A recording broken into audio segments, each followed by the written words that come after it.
University of British Columbia.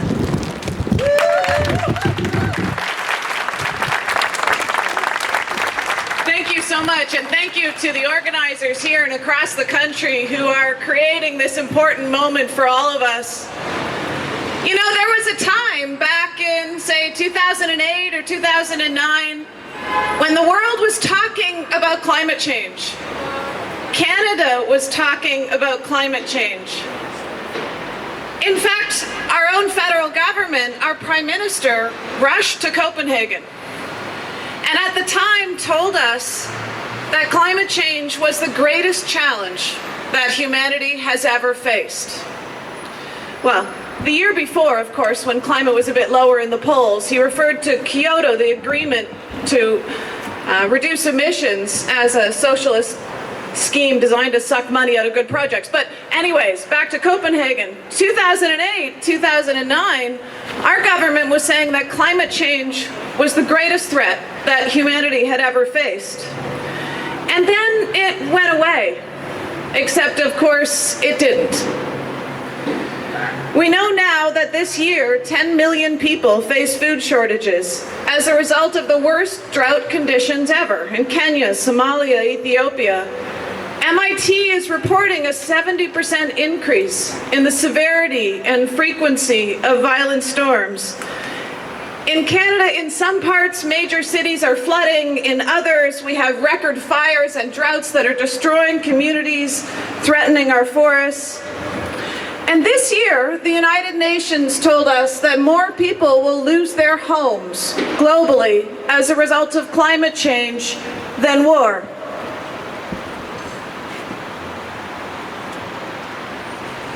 Yet our federal government has not only stopped talking about climate change, we've heard less concern from Canadian scientists. We've seen fewer studies, fewer reports, much less reporting.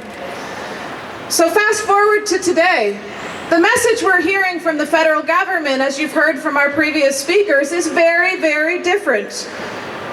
We're urged by our federal government to support nation-building projects like the Enbridge Northern Gateway Pipeline, the Energy East Pipeline, Keystone, and Kinder Morgan right here in our backyard, despite the fact that scientists around the world and Canada's leading scientists have urged governments to ensure that we keep the planet below 2 degrees. In fact, our own government committed to keeping the planet below 2 degrees in Copenhagen. Yet, we're aggressively pursuing the expansion of the oil sands. Already the single largest and most destructive industrial project on Earth. The oil sands are the fastest growing source of Canada's climate pollution. So despite the good efforts of people across the country to reduce climate pollution, our pollution is increasing dramatically. Pollution from the tar sands doubled in the last decade. It's predicted to double again in the coming decade. Currently projected to hit 104 megatons of CO2 by 2020. That exceeds the combined emissions of 85 countries. So last year, the International Energy Agency said if you want to keep the world below 2 degrees, you can't plan on doubling or tripling expansion of the oil sands. That it's completely inconsistent. That our government's plan for 9 million barrels a day is consistent with a world that faces 6-degree warming scenarios. They also said that for every $1 spent on cleaner technology, we'll save $4 spent in dealing with the impacts of climate change. My point here is that oil corrodes. It's corroding our pipelines. We saw that this year with so many leaks and spills that threaten our drinking water and communities. But more so than just corroding pipelines, oil is corroding our democracy.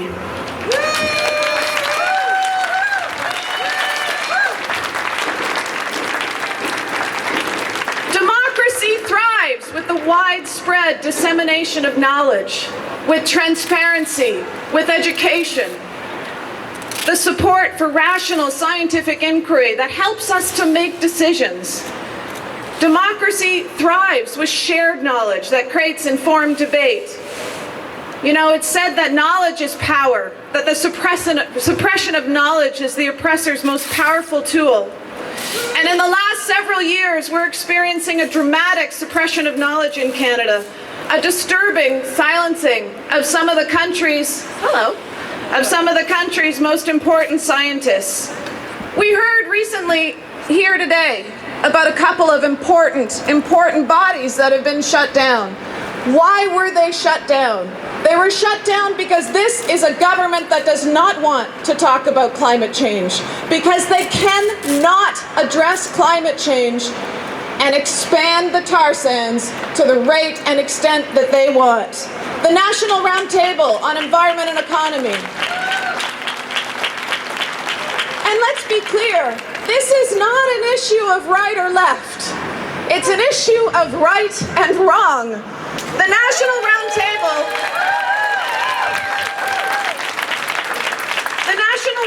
on Environment and Economy was set up 16 years ago by Prime Minister Mulroney. It's a Tory body, and for every year since, they've produced reports on how we can have a solid, progressive, and healthy economy and reduce climate pollution, create a low-carbon economy.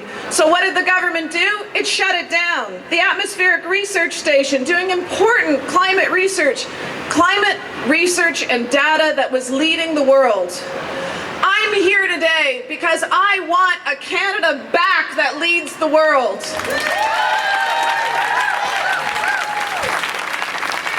It's because of Canadian leadership that we got the Montreal Protocol, that we healed as a world acting together because of scientific research. We healed the hole in the ozone layer. It was because of Canada that the Montreal Protocol was back.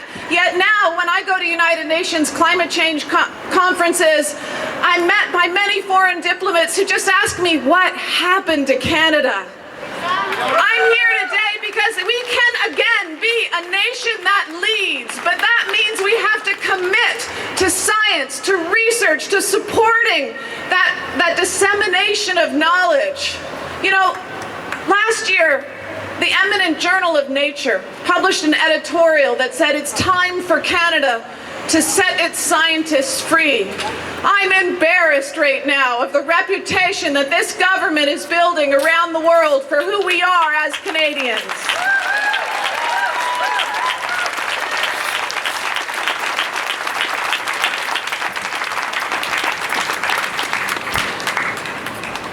One last thing I'll mention, the real world impacts of some of the changes we've seen over the last couple of years.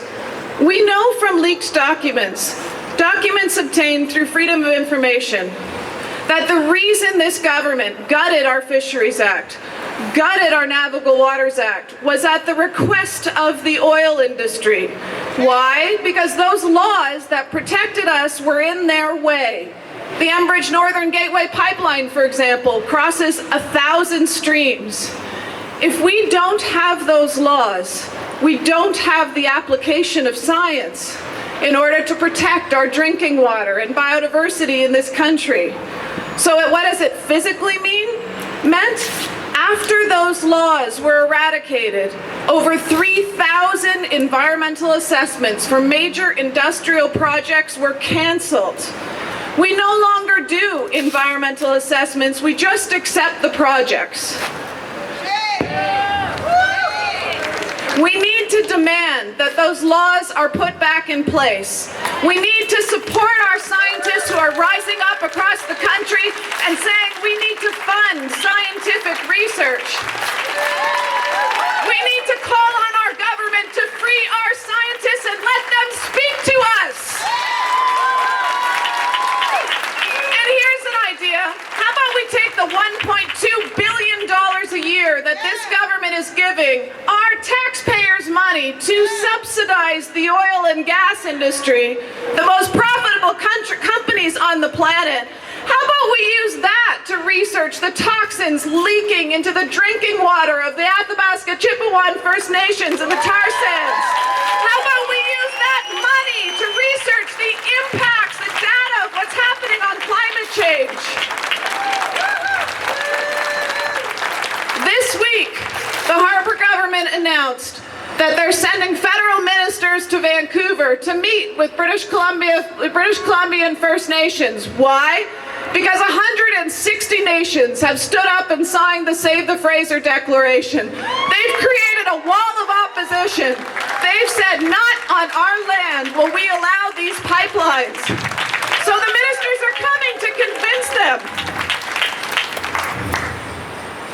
This scarf was given to me by the Tsleil-Waututh chiefs when they held their own oil summit to review the research, to do the data, to do the due diligence, to understand the implications of these pipelines. How about we use some of that $1.2 billion to fund First Nations so they have the resources to understand all these projects being imposed on them?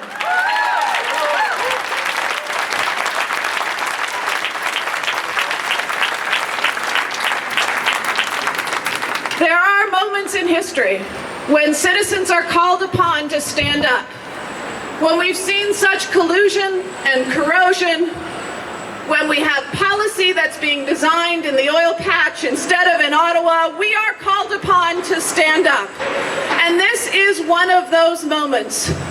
We don't know in the climate era what the future holds.